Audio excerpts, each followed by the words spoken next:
Where they stand, क्या हैसियत है उनकी। देखा नहीं आपने कांग्रेस का क्या हाल है, पंजाब में क्या हुआ, दूसरे 4 स्टेटों में क्या हुआ। मुन्ना तो मेरे वाला है, जा पूरे जिले के टिकट तू बांटेगा, ऐसा बोलते थे मुझे जी। मैंने उनकी बात नहीं कि किसके साथ रोना रोना। मैं साहब सिंह वर्मा भारतीय जनता पार्टी के चीफ मिनिस्टर हैं, दिल्ली के नेशनल लीडर रहे, सेंट्रल मिनिस्टर रहे। उन्होंने मुझे एक बार इनका 10 बार कहा मुझे कि तू ज्वाइन कर। अगर मैं उस ऑप्शन को अडॉप्ट करता हूं, आप पार्टी ने बहुत अच्छा किया पंजाब में जी, ये कांग्रेस की नालायकी की वजह से हुआ।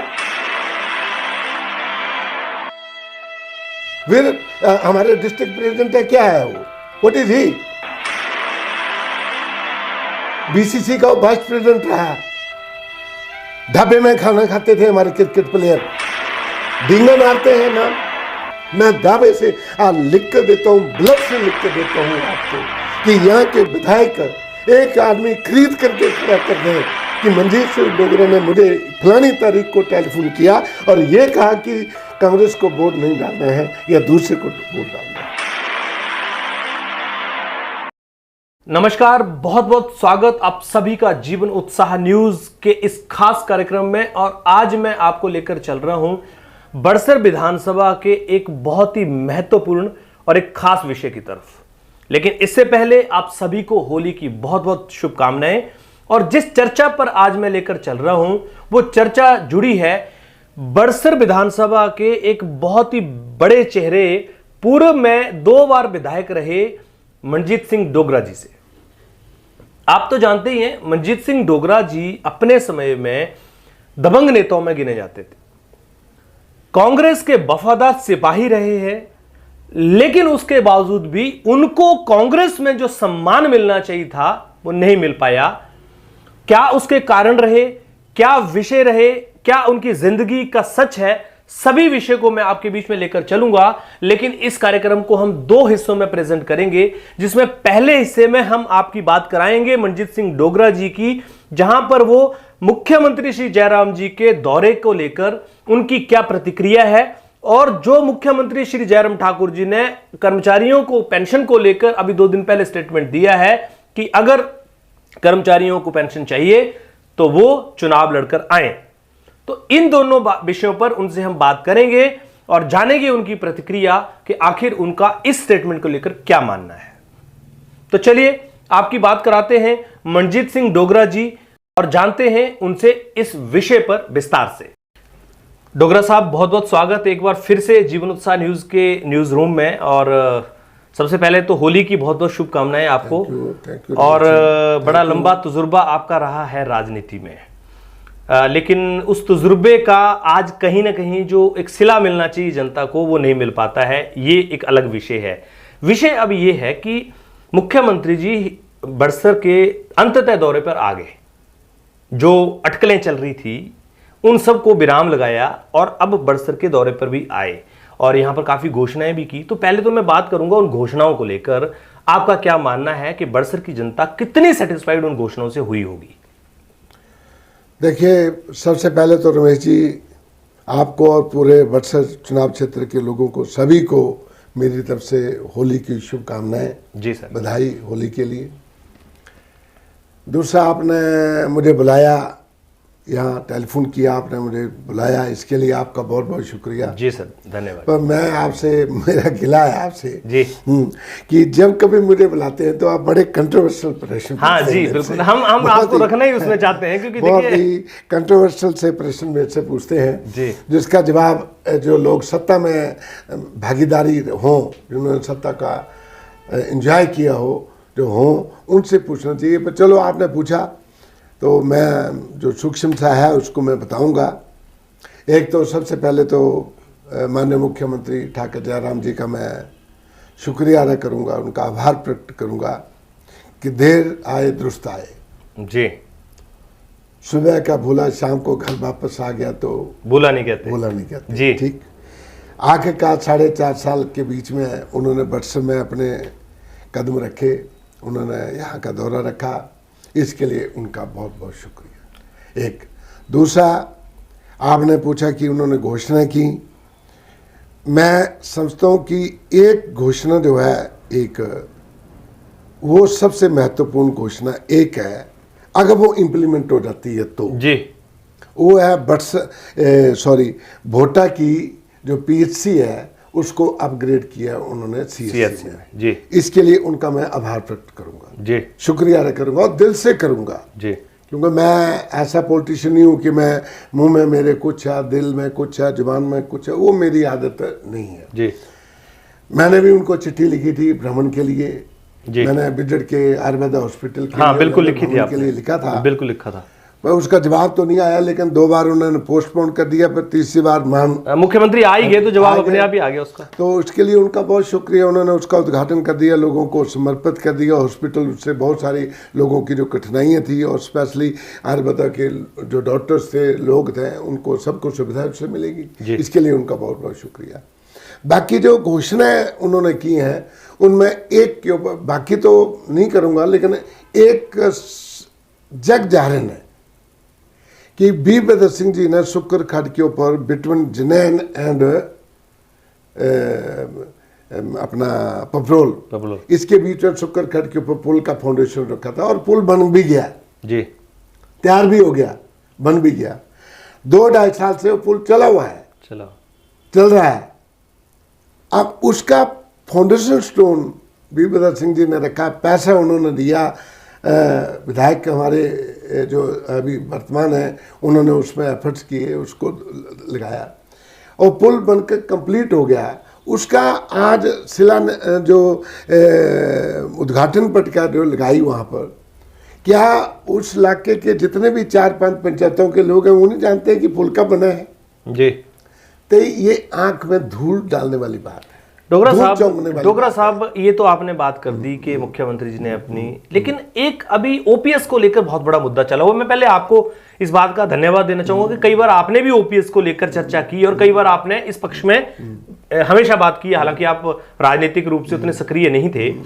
लेकिन आपका क्या मानना है कि जो ओपीएस का मामला है उसमें जो मुख्यमंत्री जी का हाल ही में स्टेटमेंट आया 2 दिन पहले कि उन्होंने विधानसभा सत्र के आखिरी दिन में ये कह दिया कि अगर आपको पेंशन लेनी है तो आप चुनाव लड़कर आओ। आपको याद हो यही स्टेटमेंट कपिल सिब्बल जी ने भी दिया था अरविंद केजरीवाल जी के लिए, आम आदमी पार्टी के लिए। सेम लगभग इस तरह का स्टेटमेंट था। किस तरह से रिलेट कर रहे हैं स्टेटमेंट को आप? देखिए रमेश जी, मैं बड़े छोटे लेवल का लीडर हूँ। लीडर तो हम बहुत रहे हैं, 78 से मैं चला हूँ। 78 से मैं यूथ कांग्रेस से जुड़ा हूँ। उससे पहले कॉलेज टाइम में NSUI से था जी।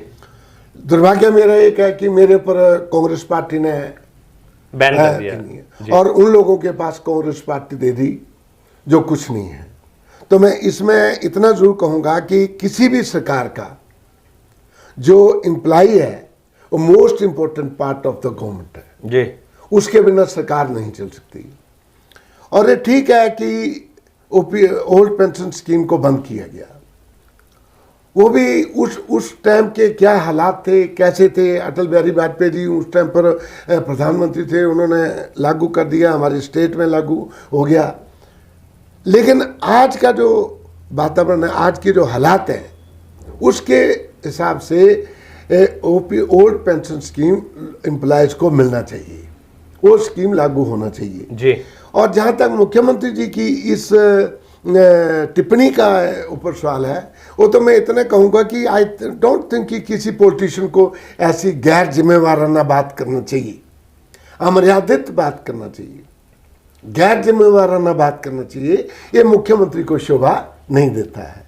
डोगरा साहब, आपके बारे में अभी मार्केट में एक र्यूमर है, ये सच्चाई है, अफवाह है, ये हकीकत है कि डोगरा साहब को कांग्रेस में जो सम्मान नहीं मिल पा रहा है, उसके विपरीत में डोगरा साहब किसी आम आदमी पार्टी को ज्वाइन कर सकते हैं।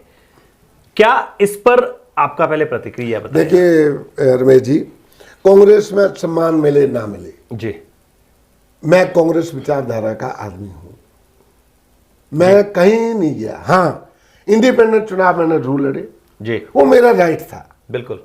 अगर मेरे राइट को कुछ छीनता है, अगर मेरे घर के ऊपर कोई आकर के कब्जा करना चाहे तो मैं Obviously. रिएक्ट तो करूंगा। करेंगे बिल्कुल। तो मैं जब एमएलए रहा था तो मेरे टिकट को काटा गया, तो मैंने चुनाव नहीं लड़ना था, और मैंने नहीं लड़ा, जनता ने चुनाव लड़ा। मेरे पास क्या था? मेरे पास पैसा नहीं था, कुछ नहीं था, मैं किराए के मकान के ऊपर रहता था। आपको पता होना चाहिए जहाँ भोलू जी की टाइल फैक्ट्री है, इसके साथ में राजेश बनियाल जहाँ रहते हैं, वो उस पर 2 कमरे के मकान में मैं किराए पर रहा 90 तक, 98 98 तक। नहीं, लेकिन आज के हालात तो मैं वही बात कर रहा हूँ। तो कांग्रेस का कौन जो लीडर नहीं मानते हैं वो हैं कहाँ? Where they stand? क्या हैसियत है उनकी? देखा नहीं आपने कांग्रेस का क्या हाल है? पंजाब में क्या हुआ, दूसरे 4 स्टेटों में क्या हुआ? किसकी वजह से हुआ? ऐसे कार्यकर्ताओं की वजह से, ऐसे लीडरों की वजह से कांग्रेस का जो है वो सत्यानाश किया। ऐसे लीडरों ने जो हमारे बारे में ऐसा बोलते हैं, उन्होंने किया। और जहाँ तक मेरे जाने की आने की बात है, देखिए रमेश जी, मैं कांग्रेस विचारधारक आदमी हूँ, मैं कहीं नहीं गया, किसी पार्टी को मैंने नहीं ज्वाइन किया। मैं आपको इसके ऊपर लेना चाहूँगा। ठाकुर जगदेव चंद एक बहुत दबंग नेता थे भारतीय जनता पार्टी के जी, बहुत दबंग। आप भी जानते हैं, आपने सुना होगा उनके बारे में। बड़े बुड़बुले और बड़े स्पष्टवादी लीडर थे। आज उनकी तरह भारतीय जनता पार्टी में कोई लीडर नहीं है ऐसा स्पष्ट आदमी जी। 5 साल लगातार 85 से 90 तक मेरे पीछे पड़े रहे वो, और मुन्नू बोलते हैं मंजू। अच्छा, वो पीएससी के चेयरमैन होते थे, मैं मेंबर होता था। 5 साल में लगातार पीएससी का चेयरमैन मेंबर रहा, और 93 से 98 तक भी पीएससी का चेयरमैन मेंबर रहा जी। वो चेयरमैन होते थे। जब भी हमने टूर जाना तो मैं उनके पास बैठना, उनको मेरे को कमरे में बुलाना, और मुझे बोलते हैं बच्चा तुम मेरे वाला आई जा, मुन्नू तुम मेरे वाला आई जा, पूरे जिले के टिकट तू बांटेगा, ऐसा बोलते थे मुझे जी। मैंने उनकी बात नहीं मानी, क्योंकि वफादार थे आप। मैं वीरभद्र सिंह के प्रति लॉयल्टी थी मेरी।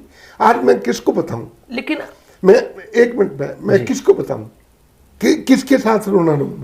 मैं साहब सिंह वर्मा भारतीय जनता पार्टी के चीफ मिनिस्टर रहे, दिल्ली के नेशनल लीडर रहे, सेंट्रल मिनिस्टर रहे। उन्होंने मुझे एक बार नहीं कहा, 10 बार कहा मुझे कि तू ज्वाइन कर बीजेपी। मैंने उनकी बात नहीं मानी। बीइंग जाटो मुझे कहते रहे, मैंने उनकी बात नहीं मानी। लेकिन मेरे साथ जो हुआ वो 12 से लेकर अभी तक क्या हो रहा है, या मैंने खिलाफत की होती, मुझे निकाल दिया होता। एक काम मैं दावे से लिख कर देता हूं, ब्लड से लिख कर देता हूं आपको, कि यहाँ के विधायक एक आदमी खरीद करके खड़ा कर रहे हैं कि मंजीत सिंह डोगरा ने मुझे फलानी तारीख को टेलीफोन किया और ये कहा कि कांग्रेस को वोट नहीं डालना है या दूसरे को वोट डालना है। लेकिन मेरे साथ क्या हुआ आप देख रहे हैं। तो मेरे पास ऑप्शन है, अगर मैं उस ऑप्शन को अडॉप्ट करता हूं। आप पार्टी ने बहुत अच्छा प्रदर्शन किया पंजाब में जी, ये कांग्रेस की नालायकी की वजह से हुआ। कांग्रेस को ये एस्टेब्लिश करने का एक मौका मिला था, दोबारा रीस्टैब्लिश होने के लिए दोबारा पंजाब में मौका मिला था, जो उन्होंने अपने आप खो दिया। वहां के जो करता धरते थे, जो वहां के प्रभारी थे, पहले हरीश जी थे, अब दूसरे कोई और थे, तीसरे कोई और थे, इन सब लोगों ने मिसगाइड किया पार्टी हाईकमांड को। और उसकी वजह यह हुई कि एक ऐसा इंप्रेशन चला गया कि 3 महीने पहले आप अपने लीडर को बदल रहे हैं, तो इसका मतलब है कि इलेक्शन से पहले आप 3 महीने लीडर को बदल रहे हैं। तो इसका मैंने क्या है, इसका मतलब है कि your organisation is not in position to contest the election with this leader. वो इंप्रेशन चला गया, वो गलत गया। वो 3 महीने के लिए कंबल डाल कर रख देते। 50 गलतियां थी कैप्टन अमरिंदर सिंह में, उनको ढक करके रख देते। इलेक्शन के बाद जो है उसके ऊपर एक्शन ले लेते। तो कहीं ना कहीं आप भावनात्मक भी हो गए हैं इस बात में बोलते हुए, इसमें कोई शक नहीं है, आप इमोशनली बहुत जुड़े हुए हैं। क्या आप अब ये मानते हैं, शॉर्ट में मैं इस बात को समझूंगा, कि क्या आप मानते हैं कि कांग्रेस के वजूद में कहीं ना कहीं लीडरशिप की कमी आ गई? नो डाउट, इसमें क्या शक है। फिर हमारे डिस्ट्रिक्ट प्रेसिडेंट है, क्या है वो, व्हाट इज ही? भारतीय बीसीसी का वाइस प्रेसिडेंट रहा, ढाबे में खाना खाते थे हमारे क्रिकेट प्लेयर जी। बीसीसी वाइस प्रेसिडेंट, डींगा मारते हैं नाम। ये बात बोलने की नहीं है। नेशनल लेवल के ऊपर क्या बात हुई है, नो डाउट राहुल गांधी बहुत अच्छा लीडर है, बहुत अच्छा लीडर है, दबंग लीडर है वो, लेकिन उसको एक नैरेटिव क्रिएट कर दिया, एक पप्पू बना दिया उसको। भारतीय जनता पार्टी की साजिश की वजह से वो पप्पू बना। तो अब लेकिन वो पप्पू नहीं है, मनजीत वो दबंग लीडर है। पूरे हिंदुस्तान की राजनीति में, कांग्रेस की राजनीति में वो सबसे दबंग लीडर है। वो स्पष्ट आदमी है, जो उसके मुंह में आता है वो बोलता है, और कभी निडर है, किसी से घबराता नहीं है। लेकिन जो उसके चाटुकार चारों तरफ है, उन्होंने बेड़ा गर्क